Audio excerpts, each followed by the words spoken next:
Hey guys, I'm Crafty Nanny and welcome to the autumn weather. Isn't this absolutely beautiful? This is our backyard. So today I'm going to show you how to save some money. I will show you how to take a very simple piece of wood like so, okay? This is a piece of pine and you're going to turn it into an amazing piece of mimicked barn wood. Now hopefully you can see the detail in this wood. It is absolutely amazing. And I don't know where y'all live, but barn wood around here is $10 for 1 linear foot. That's only this much. We bought 8 feet of this for $3 and are making amazing creations with it. So with that being said, let's jump right in. For today's project, you will need 1 piece of unfinished wood. It's okay if it's not in perfect condition, such as these things, because we're going to be distressing. You're going to need a drill and 2 different size drill bits. I have a real small one, and then I have a wider one. A jigsaw with whatever size blade that you choose. A metal grinding wheel. This will bring out the grain of the wood very nicely. Some stain, whatever color you choose. A rag, and if you don't want to get your hands dirty, some gloves. The first thing that I do, and I'm going to go ahead and use this first, is I flip it upside down. The blade is here, and I want to be able to touch this with the blade. Now I'm going to be mucking it up through here as well. But we're going to create some divots and angles using this, and we're going to go in at an angle like this and an angle like this, almost like the wood was on a barn and it was ripped out due to nails.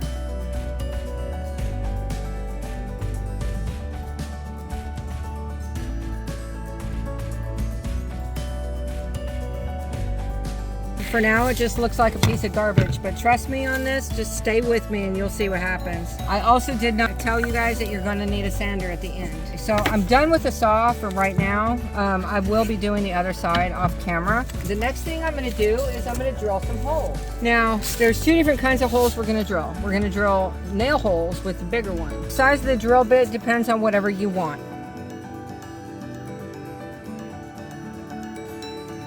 Because you got to remember, these were all nailed in, so you want to mimic that.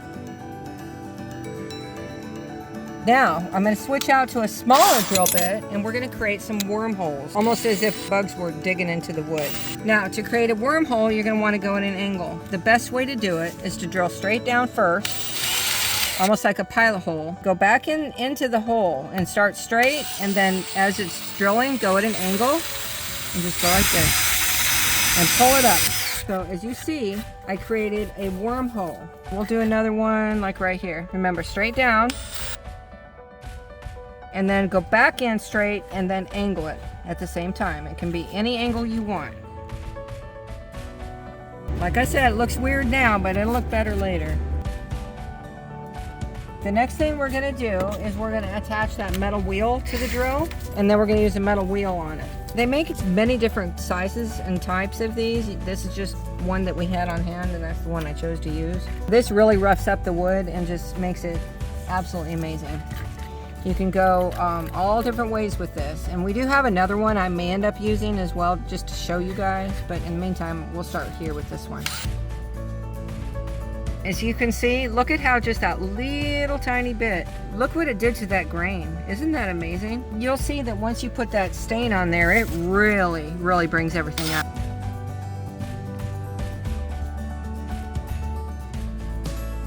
If you look closely, you can really see what it has done to that wood.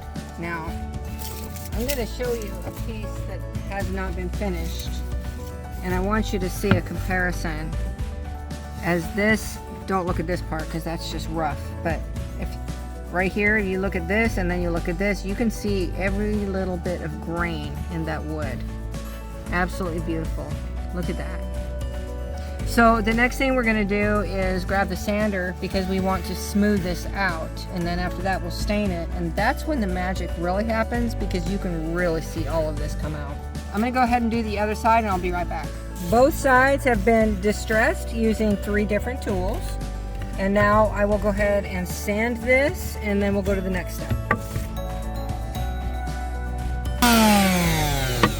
Alright you guys, there you go. You've got 2 sides. They're smooth. They are smooth. Okay, so now we're going to grab our stain and we'll stain it. I have chosen to use dark walnut today. Also with stain, if you watch my other videos, I say don't shake the stain, stir the stain. If you choose you can use the pre-stain wood conditioner, which it prevents it from being blotchy, and it kind of pulls out the dust and stuff. I am not going to be using that today because we're trying to achieve barnwood look, which is going to be blotchy anyway. Now you can choose to stain it and then paint over it, which would be beautiful as well. But this is how I'm doing it today. I'm just going to do the staining. This is where the magic really happens because it makes this wood absolutely amazing. So already you can start seeing that grain being brought out. And you can also see all of the where we use that wire brush, it makes it look so old. Just beautiful.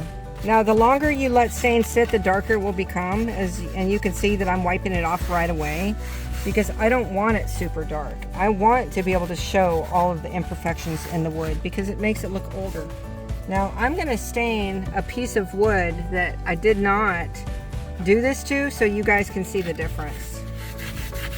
But I'm going to finish this one first. This one piece that we distressed is completely done. And you can really see the wormholes. You can see the nail holes are darker than the rest. This is a beautiful, beautiful piece of wood. And I did stain another piece of wood that I did not distress because I wanted you guys to see the difference. That is huge, huge difference. I don't know, guys, if it was me and I had a choice of buying something like this or this, I would choose this. So there you have it, you guys. That is a way to distress wood and make it your own without spending $10 a linear foot. We bought an 8-foot piece for $3, and this is what you can do with it. Absolutely gorgeous. Do it this way, you guys. Save your money. See you in the next video.